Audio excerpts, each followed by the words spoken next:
The Book of Giants explains a race of ancient giants that roamed the pre-flood world.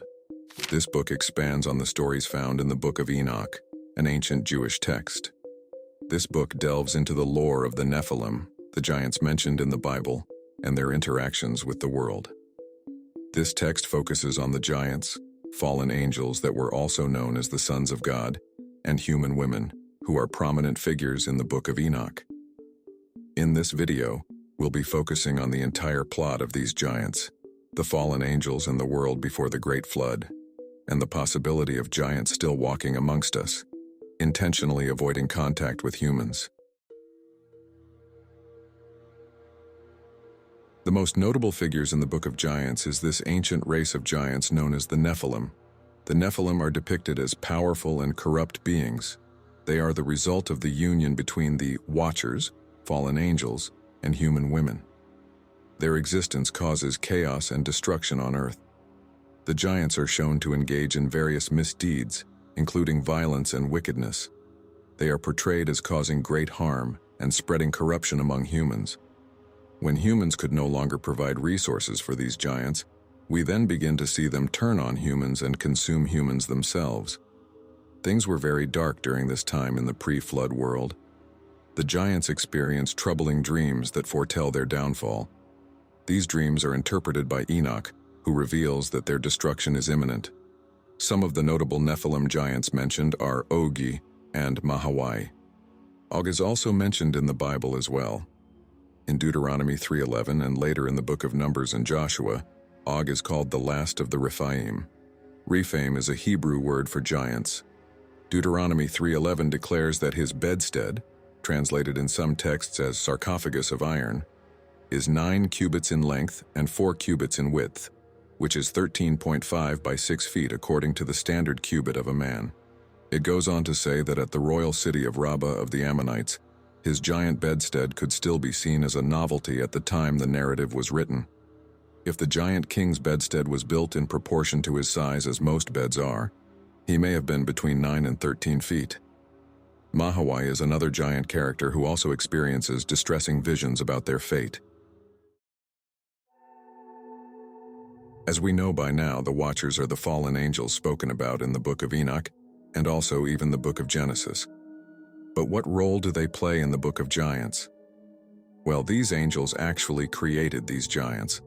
The Watchers are equally as infamous due to the destruction they cause by teaching humans heavenly secrets and nearly completely destroying human DNA. These angels were led by Samyaza and 19 other Watcher angels together, known as the Chief of Tens. So in short, the Watchers made an agreement on Mount Hermon to decide to interbreed with humans due to their growing lust. In the Book of Giants, Samyaza begets 2 sons who together battle Leviathan. However, they are not portrayed as heroic, but as boasting about their own victory, a symbol of royal failure to keep one's power in this world. After the defeat of the Leviathan, Samyaza and his offspring are slain by the 4 punishing angels. The interesting thing that is mentioned is how God actually states that the Watchers don't know all of the heavenly secrets, even though they taught humans several things about the heavens such as astrology, magic, the making of swords and other weapons, and a host of other things. God strongly emphasized how the Watchers knew little compared to the higher ranks of the heavenly beings. One thing we learn about the Watchers is that they are actually physical beings. We're told that the Watchers were able to mate with human women, which is a clear sign they aren't very different than us. But then we're also told during Enoch's ascent through the 10 heavens that the Watchers look just like regular humans, however they are giant in comparison. The Watchers in particular resided in the 5th heaven. Check out my video about the 10 heavens here if you're more interested in what each level of heaven composes. As the giants face impending doom due to their actions, the Watchers implore Enoch to intercede with God on their behalf, acknowledging their guilt and the consequences of their deeds.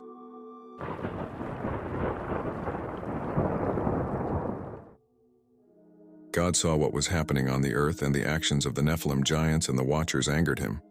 So God caused a civil war to happen amongst the Nephilim giants so that they may slay each other. In 1 Enoch verses 11 to 14, God commands the angel Gabriel to cause the Watchers and Nephilim to wage civil war. after the completion of which he condemns Samyaza to be bound fast for 70 generations in the valleys of the earth, till the day of their judgment and of their consummation, till the judgment that is forever and ever is consummated. In those days they shall be led off to the abyss of fire, and 14 to the torment and the prison in which they shall be confined forever. The thing that made God the most angry, however, was how the Watchers contaminated human DNA. This is where Noah comes in.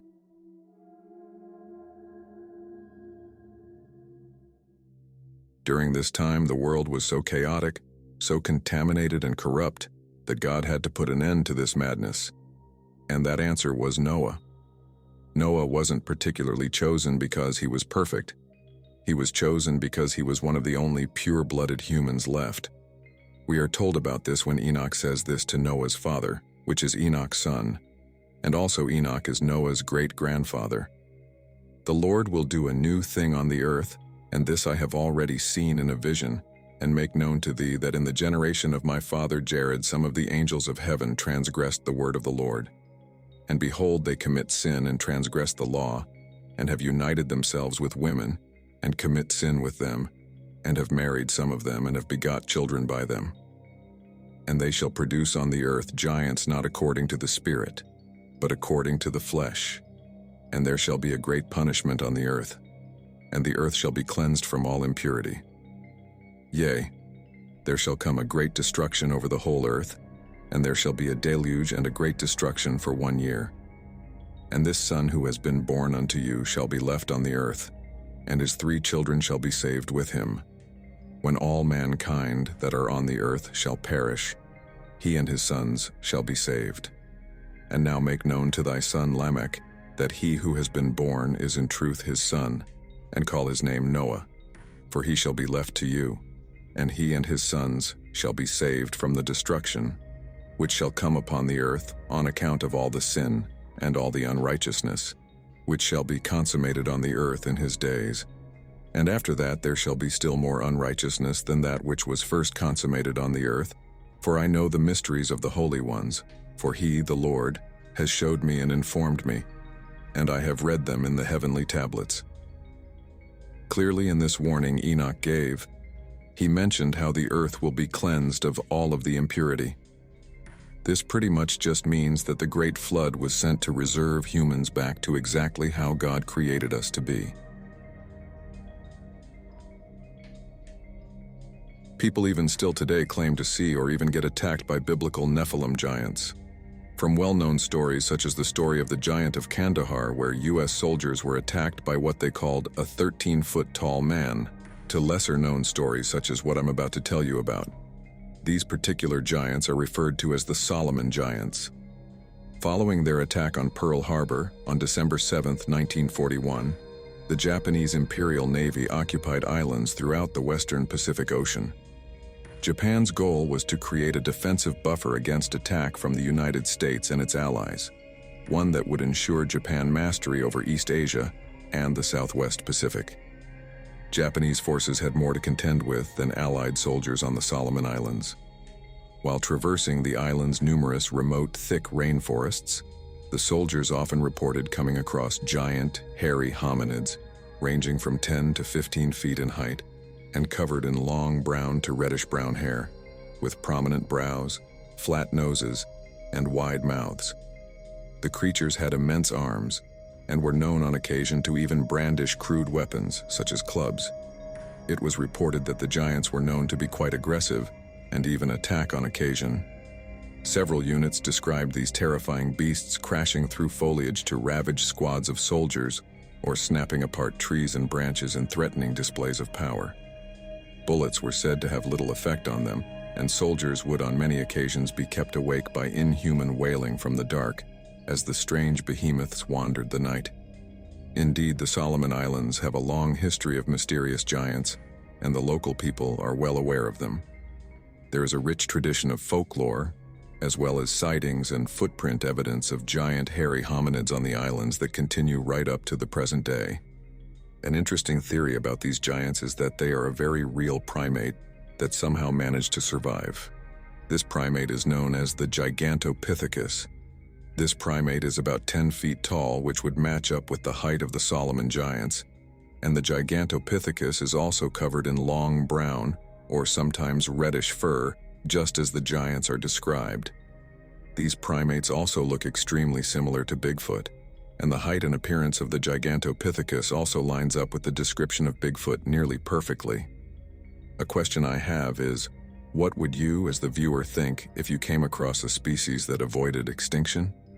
Let's say you were out camping with family or friends, and while looking at the amazing view, you saw a group of 10-foot-tall, human-looking Gigantopithecus walking in the distance. Would you believe what your eyes were seeing? Also, if these primates somehow did manage to avoid extinction, then that means they intentionally avoid humans, and perhaps for a good reason. The Nephilim are only one of many tribes of giants that we're told about. For example, Deuteronomy 2 tells us that there are other groups of giants who are known by other nations, such as the Anakim, Emim, the Rephaim, and the Zamzummim. The Emim firmly lived in a place known as Moab.